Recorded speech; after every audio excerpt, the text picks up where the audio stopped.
ये समाज सेवा वर्गा गुरु रही से अगवा। ये समाज सेवा वर्गा गुरु रही से अगवा। गुरु वीर बलिदानी जी सतनामी बखवा। गुरु वीर बलिदानी गा सतनामी बखवा। ये समाज सेवा वर्गा गुरु रही से अगवा। ये समाज सेवा वर्गा गुरु रही से अगवा। गुरु वीर बलिदानी गा सतनामी बखवा। गुरु वीर बलिदानी जी सतनामी बखवा।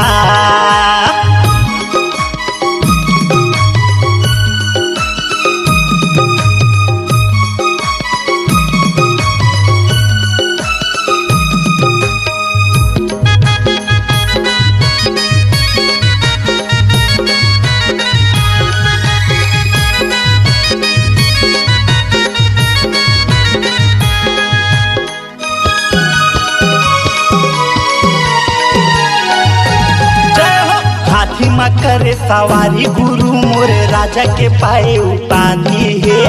अंग्रेज शासन ला धूल चटाइस मोर गुरु वीर बलिदानी है।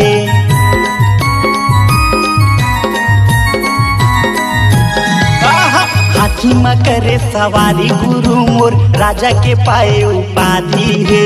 अंग्रेज शासन ला धूल चटाइस मोर गुरु वीर बलिदानी। छुआछूत मिटाए वर्गा गुरु रही से अगवा। छुआछूत मिटाए वर्गा गुरु रही से अगवा।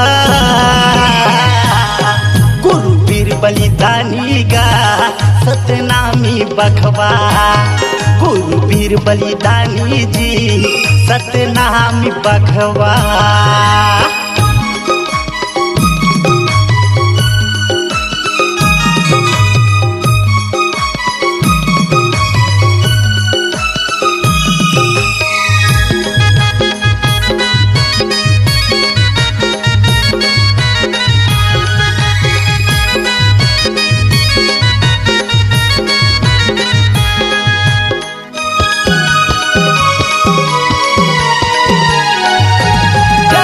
राजा गुरु बलिदानी जेखर अंगरख छग दोनों भाई है। सत सत नमन करो मैं जेखर नाम सरहज उधाई है।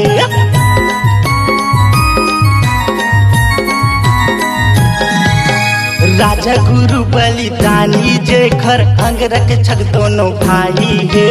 सत सत नमन करो मैं जेखर नाम सरहज उधाई। ये समाज सेवा वर्गा गुरु रही से अगवा। ये समाज सेवा वर्गा गुरु रही से अगवा। गुरु वीर बलिदानी गा सतनामी बखवा। गुरु वीर बलिदानी जी सतनामी बखवा।